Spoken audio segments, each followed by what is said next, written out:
es porque no hay una confianza total en el conocimiento de la Escritura y del amor de Dios, que cuando pueden hacerlo no lo hacen. Yo admiro al padre Luis Toro por su conocimiento de las Escrituras y cómo él defiende la fe católica y la Iglesia y a María y a los santos y defiende la figura de Jesucristo, todo. Pero lamentablemente, esto lo dije ayer, lo repito, muchos se han aprovechado de esta situación del padre Luis Toro para hacer dinero. Y eso es lo que duele.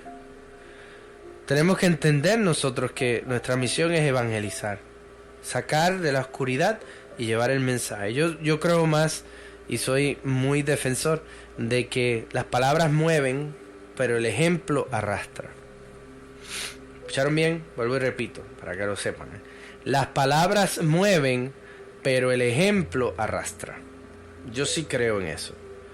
Y puedo decir, o puedo hablar aquí en la radio, y puedo darles 1000 mensajes de la fe, y decirles, hacer 1000 programas por medio de Facebook Live, o hablar en la emisora 1000 veces. Pero si yo no estoy acorde a lo que digo, si no concuerda lo que digo con lo que hago, si no vivo mi experiencia de fe, si no ayudo a los demás, si no vivo las obras de misericordia, si no amo al Señor sobre todas las cosas, si no tengo el amor de Dios en mi corazón, de nada sirve. Ya lo dice la carta a los Corintios, ¿no? Aunque yo dominara las lenguas arcanas y el lenguaje del cielo supiera expresar, todo eso sería una inútil hazaña si me falta el amor, la caridad, el servicio, servir a los hermanos. De nada vale. Así que yo creo que sí, yo entiendo y veo que nuestra vida tiene que ser un balance entre obras y fe. Nuestros hermanos protestantes quitaron las obras y dejaron la fe. Y yo sí creo que es muy importante que las dos cosas trabajen juntas. Necesitamos tener obra y fe. Cristo lo enseñó. Cristo predicaba. Cristo llevaba el mensaje. Predicó las bienaventuranzas. Predicó sobre la salvación, sobre el reino de los cielos. Predicó sobre... denunció y anunció. Hizo tantas cosas, pero Él obró, Él sanó, Él visitó, Él levantó a los muertos. Él estaba, había obras en su palabra, y eso es lo que verdaderamente importa, ese sentido de pertenencia, saber que le pertenecemos al Señor. Eso es lo importante. Finalmente se recomienza una recopilación y una fijación escrita de palabras, hechos y sucesos de la vida del Señor, que contaban los discípulos para suscitar la fe. A esta colección, la iglesia la conoce, la iglesia, los que tomaron Sagradas Escrituras conmigo, saben lo que estoy hablando. A la colección amplia de palabras de Jesús se le denomina Fuente Q. Así se le conoce, la Fuente Q. Cada escritor sagrado seleccionó el material que le convenía para los destinatarios de su obra. Los evangelistas no se proponían principalmente narrar una historia de Jesús, sino fundar la fe de sus destinatarios. Marcos realiza un esfuerzo de síntesis de todos los materiales y los ordena dentro de su evangelio. Mateo y Lucas se aprovechan de este esquema de Marcos y lo completan, adjuntando otros materiales de que disponían, y lo mismo hace Juan. Marcos, ustedes tienen que saber que de los 4 evangelios, el más antiguo es Marcos. No sé si te han dado la oportunidad de leer los evangelios, se dan cuenta, cada evangelio es uno más grande, uno más pequeño. El evangelio de Marcos es uno de los más pequeñitos, porque él trató, fíjense, y les voy a explicar por qué. Mucha gente me preguntó por qué. ¿Por qué el evangelio de Marcos es más pequeño que todos los demás? Porque es el más cercano al tiempo de Jesús. Y Marcos tenía que escribir inmediatamente. ¿Por qué? Porque estaba siendo perseguido. Estaba viviendo la persecución de los primeros cristianos. Solo le tocaba a él tratar de que el mensaje llegara inmediatamente. Mientras más rápido llegaba el mensaje, más rápido podía llevar el mensaje de Cristo. Así que su evangelio es más pequeñito, más rápido, más conciso, sintetizado. Pero los otros evangelistas, Mateo y Lucas, sobre todo Lucas, que es más histórico, Lucas es más docto, era un doctor, un físico, él sabía de medicina y lo demás. Es más directo a lo histórico y habla un poquito más de detalles específicos. Así que gracias. Y le están pidiendo para que me mejore mi alergia. No sé lo que es, Teresa. No sé si es alergia o catarro. Yo espero en el Señor que sea alergia, porque no siento que sea catarro, pero esta moquera que tengo, yo sí creo que es la alergia. Esperemos en el Señor que sea así, porque estoy todo tapado. Bueno, seguimos. Gracias por la oración. Y Camilo escribe: Padre, sigo en mi recuperación. Cada vez estoy mejor. Después de 13 largos días, el día de ayer ya recibo alimentos y mi organismo está asimilando bien todo. Jesús está conmigo y me protege. Le agradezco sus oraciones. Amén. Y vamos a seguir orando por ti, Camilo. Claro que sí. Así que por eso es bien importante entender de dónde el Jesús histórico, de dónde sale. Marcos es el más cercano, el más antiguo y el que más habla directamente de eso. Pero Mateo y Lucas son un poquito más amplios. Y Juan bota la pelota, como dicen por ahí. Porque Juan es el que sí estuvo ahí, el que se quedó con Cristo. Si ustedes quieren ver algo detallado de la crucifixión y muerte de nuestro Señor, lean el Evangelio de Juan. Lean la pasión, muerte y resurrección de nuestro Señor según el Evangelio de San Juan. Ahí sí detalla todo y es muy claro. Él estuvo ahí al pie de la cruz, el único. Vamos a sacar unas conclusiones importantes. En la lectura de los Evangelios se transmite el verdadero rostro de Jesucristo. Eso es importante.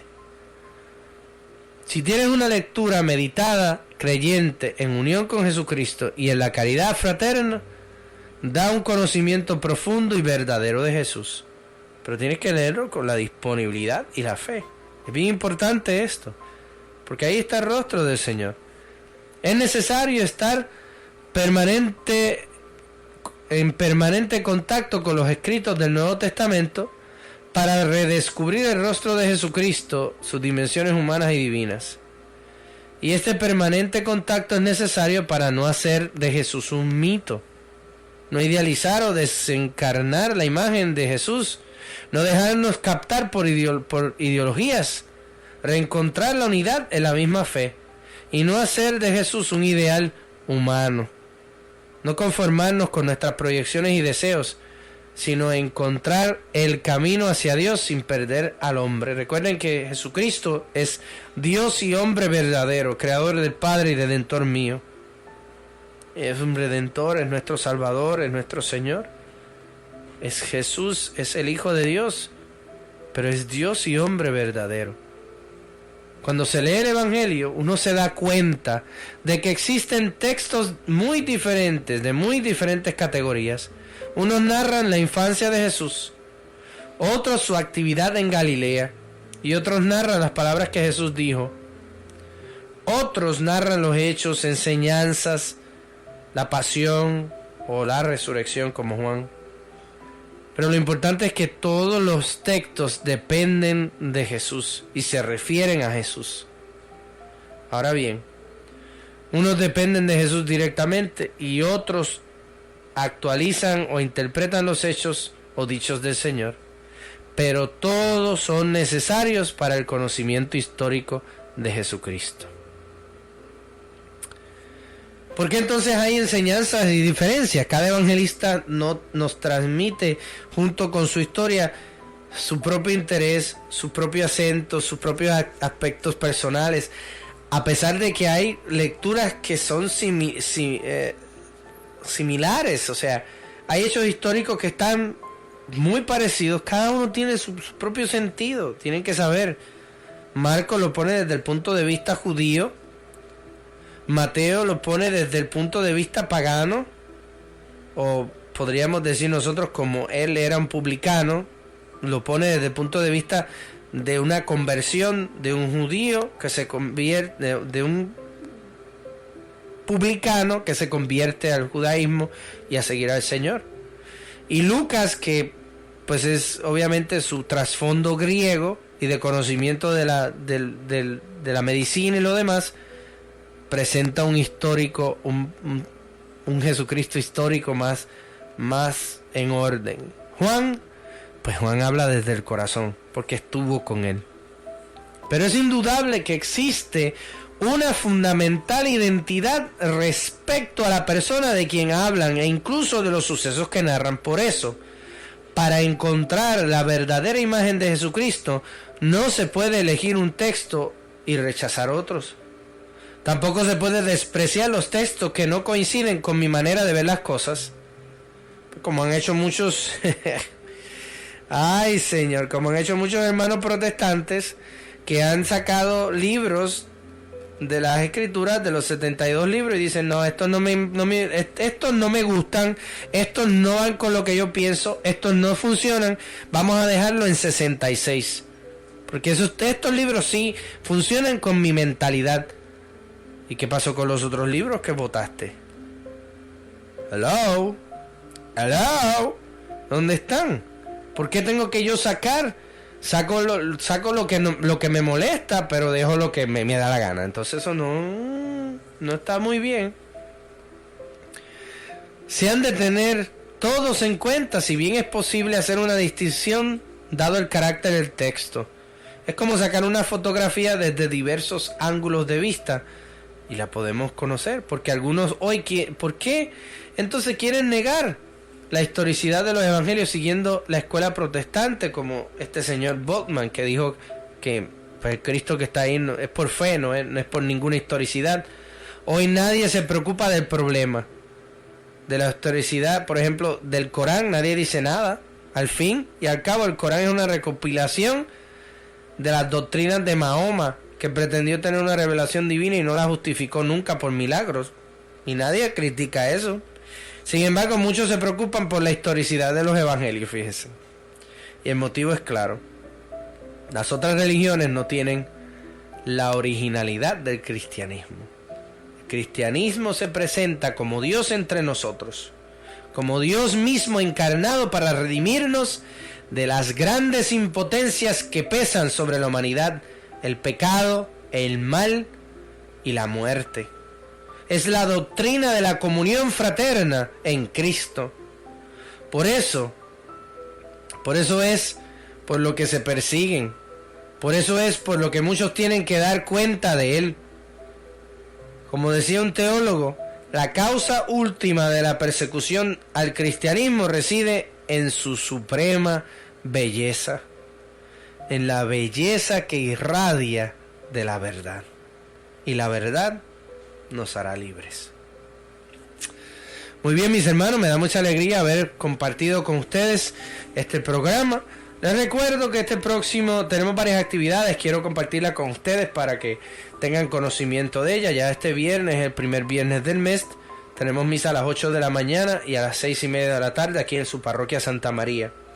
El próximo 24 de agosto vamos a tener, si Dios lo permite, una película que vamos a presentar para ayuda del movimiento de cursillos de la diócesis de Bridgeport. La película que vamos a presentar es la de Dumbo, Dumbo, el elefante orejón. Es una película para niños, pero para adultos. Tiene un mensaje muy hermoso, muy profundo. Sí, y imagínense, es los cartoons de la infancia traídos a la vida real. Eso va a ser el 24 de agosto a las 7 de la noche en el Salón Social. Vamos a tener la presentación de la película Dumbo aquí en su parroquia Santa María. También el 7 de septiembre, sigan regando la voz, por favor. José, te pido que lo sigas anunciando para que la gente sepa. Vamos a tener nuestra misa de sanación y liberación por los enfermos a las 7 de la noche.